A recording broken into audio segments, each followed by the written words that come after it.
ఇవాళ ఉమ్మడి ఆదిలాబాద్ జిల్లాలో సీఎం రేవంత్ రెడ్డి పర్యటించనున్నారు. ఆదిలాబాద్, నిర్మల్ జిల్లాలో పలు అభివృద్ధి పనులకు శంకుస్థాపనలు చేయనున్నారు.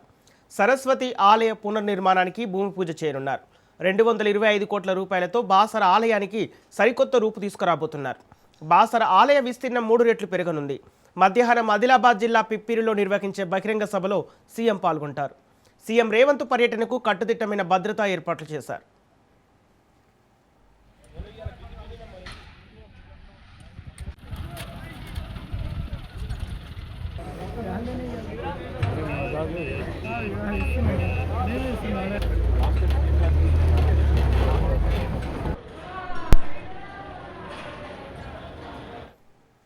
ఇవాళ ఉమ్మడి ఆదిలాబాద్ జిల్లాలో సీఎం రేవంత్ రెడ్డి పర్యటించనున్నారు. ఆదిలాబాద్, నిర్మల్ జిల్లాలో పలు అభివృద్ధి పనులకు శంకుస్థాపనలు చేయనున్నారు.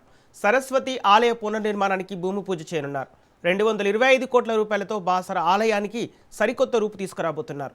బాసర ఆలయం విస్తీర్ణం 3 రెట్లు పెరగనుంది. మధ్యాహ్నం ఆదిలాబాద్ జిల్లా పిప్పిరిలో నిర్వహించే బహిరంగ సభలో సీఎం పాల్గొంటారు. సీఎం రేవంత్ పర్యటనకు కట్టుదిట్టమైన భద్రతా ఏర్పాట్లు చేశారు అధికారులు. ఇదే అంశానికి సంబంధించి పూర్తి డీటెయిల్స్ మా ప్రతినిధి శ్రీనివాస్ అందిస్తారు. శ్రీనివాస్, సీఎం రేవంత్ రెడ్డి ఆదిలాబాద్ జిల్లా పర్యటనకు సంబంధించిన అప్డేట్స్ ఏంటి? అక్కడ భద్రతా ఏర్పాట్లు ఏ విధంగా ఉన్నాయి? Thank you. ఈ రోజు సీఎం రేవంత్ రెడ్డి గారు ఆదిలాబాద్ నిర్మల్ జిల్లాలో పర్యటించనున్నారు. మొత్తం 10 గంటల 20 నిమిషాలకు బేగంపేట విమానాశ్రయం నుంచి బాసరకు బయలుదేరుతారు. 11 గంటలకు అక్కడ చేరుకొని పలు పూజ అనంతరం 12 గంటల 20 నిమిషాలకు అమ్మవారికి సంబంధించిన గుడిని డెవలప్మెంట్ కోసం 225 కోట్ల రూపాయలతోటి పలు అభివృద్ధి పనులకు శంకుస్థాపన చేస్తారు.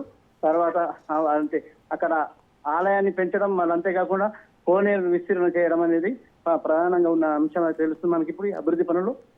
తర్వాత 12 గంటల 30 నిమిషాలకు అది ఆదిలాబాద్ జిల్లాలోని బజారత్నూర్ మండలం పిప్రి గ్రామం లోపల జరిగే భారీ బహిరంగ సభలో సీఎంతో పాటు డిప్యూటీ సీఎం బట్టి విక్రమార్క కూడా అక్కడ పాల్గొంటారు. అక్కడ పాల్గొని ప్రజలను ఉద్దేశించి మాట్లాడతారు. బట్టి విక్రమార్క కాంగ్రెస్ ప్రభుత్వం రాష్ట్రంలో రావడానికి అతను మొట్టమొదటిసారి పీపుల్ మార్చ్ అనే పేరుతోటి అక్కడి నుంచే పాదయాత్ర ప్రారంభించారు. అది ప్రారంభించిన తర్వాత 3 సంవత్సరాలు పూర్తయిన సందర్భంగా ఈ రోజు భారీ బహిరంగ సభ ఏర్పాటు చేసిన అక్కడ చేసుకొని వాళ్ళ అభివృద్ధి పనులకు శంకుస్థాపన చేసిన అనంతరం వాళ్ళు 5 గంటలకు బేగంపేట విమానాశ్రయానికి హైదరాబాద్కి వెళ్ళేస్తూ మనకు కనిపిస్తుంది పర్యటన. అయితే ఈ పర్యటన దృష్ట్యా ఇక్కడ బాసర్లో కానీ అక్కడ పిప్రి గ్రామంలో కానీ భారీ భద్రత ఏర్పాటు చేశారు. అక్కడ ఎస్పీ మరియు కలెక్టర్ అక్కడనే ఉన్నారు. అంతేకాకుండా ఇక్కడ కూడా బాసర్లో కూడా 500 మంది సెక్యూరిటీ తోటి భద్రతా సిబ్బంది అయితే ఏర్పాటు చేసింది.